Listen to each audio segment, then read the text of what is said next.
snack.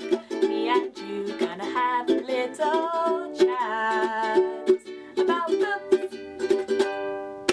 Hi guys! So I'm here today to do a book review, and the book that I'm going to be reviewing is The Fair Fight, which is by Anna Freeman.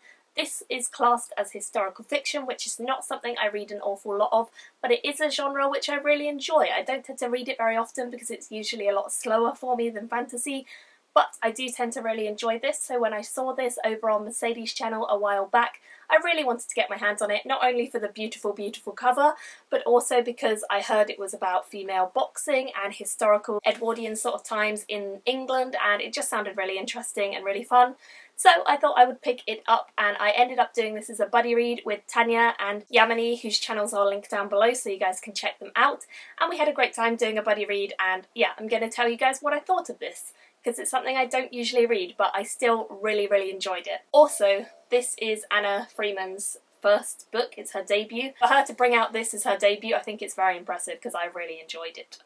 So, I went into this book not knowing an awful lot about it. As you can see from the cover, we've got these two ladies who are boxing on the front cover, and we've got all these sort of silhouettes of people around them looking at them boxing. So I assumed, naturally, that it was going to be about fighting and boxing, and female boxing in particular, because of the title and because of the front cover. It definitely has elements of boxing, especially female boxing at times, but more predominantly it's about these characters, and it's about these characters living in this time where female boxing is not really a passion or a hobby that is admired by many. It's kind of looked down upon by most people, and it's about these women who live in this world and what they do with their day-to-day lives and how their stories end up intertwining.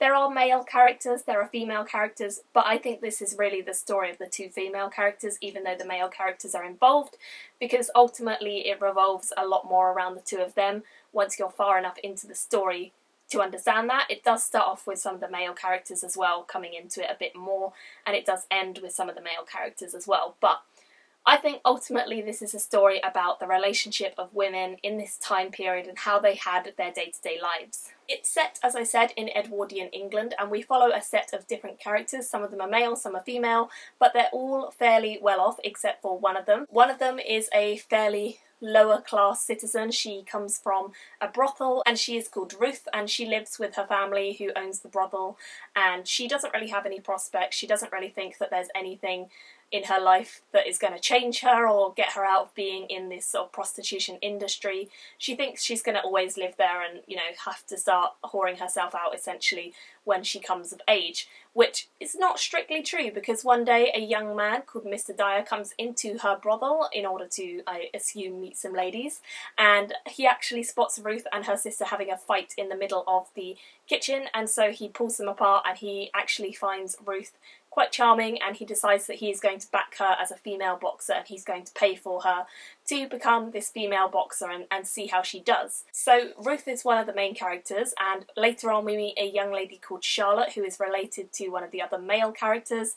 Mr. Dyer comes back into it, we get to see his point of view, and we get to see his two best friends from school and their point of view, one of which is the brother of Charlotte, so it does all interlink together. All of the characters are tied together in different ways, and you learn about these things as you go further through the book, and you discover more about each of them and their history and how they came to be in the situations that they are. One of the things that I really think Anna Freeman did very, very well was to make each and every character quite individual and feel as though they were a real and believable person. Even though we do follow some quite dislikable characters, they do feel genuine, they do feel real, they do feel like real people, and I really enjoyed getting to know them and understand their motives and understand their position within the society and what they were aiming to do with their lives, which wasn't always a lot, because some of them were very privileged and stuck up and they didn't really understand, you know, working hard and that sort of thing. So it was a really interesting perspective sometimes to see these characters and see what was dislikable about them and what I liked about them, and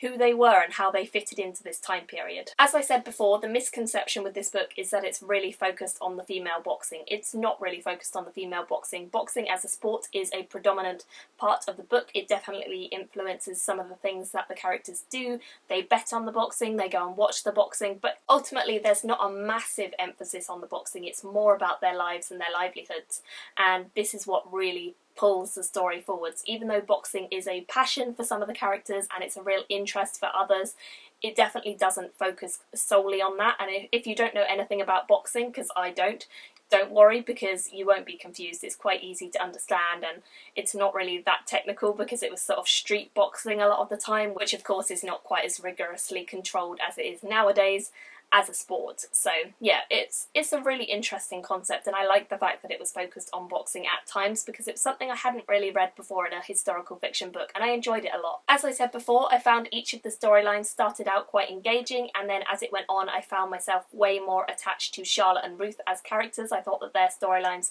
were the most endearing and the ones that I could personally connect to best. Even though I like the male storylines too, I just found that they were a little bit more dislikable characters, and although I had moments where I really didn't like Charlotte, I actually found that in the end I did like her a lot, and I liked her progression of her storyline. And I would say that I think each of the characters does have a redeeming quality to them. Even the ones who are really dislikable and have really shocking, brutal moments in their storylines, I still found them to be redeemable in some of their actions, and some of the moments that they had were definitely redeemable moments. So they did feel like real people. They made mistakes, they did things that weren't necessarily the best approach to things, but I did like them, and I connected with all of their stories in different ways. The book did even make me a little bit emotional at times. Not so much that I was really emotional and teary-eyed, but more that I was really angry with the characters. I was quite livid with some of them at points when they put others through horrible things and horrible moments. I was quite angry and furious, and it did take some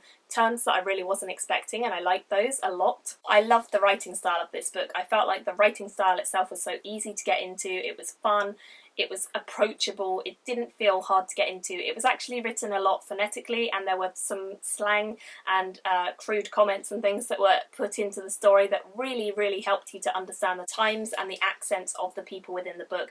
It was convincing in that for sure, and it definitely felt like a genuine story about this time period, which I loved. This starts off a little bit slow, but by the ending it really speeds up and you get a lot of stuff happening at once all at the end.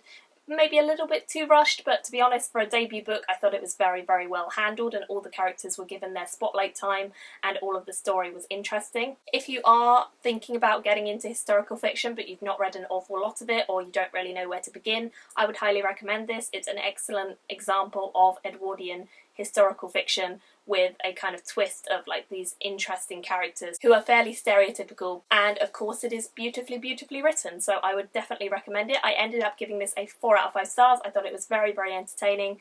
I had a great time learning about each of the characters and following their storylines. And if you guys have read this, or if you are interested in reading it, I would love to hear your thoughts on it, because I did really enjoy it, really connected with the characters, and I would love to hear what you guys have to say about it too. So let me know your thoughts in the comments below. Thank you guys all for watching, and I will see you all again soon in another video.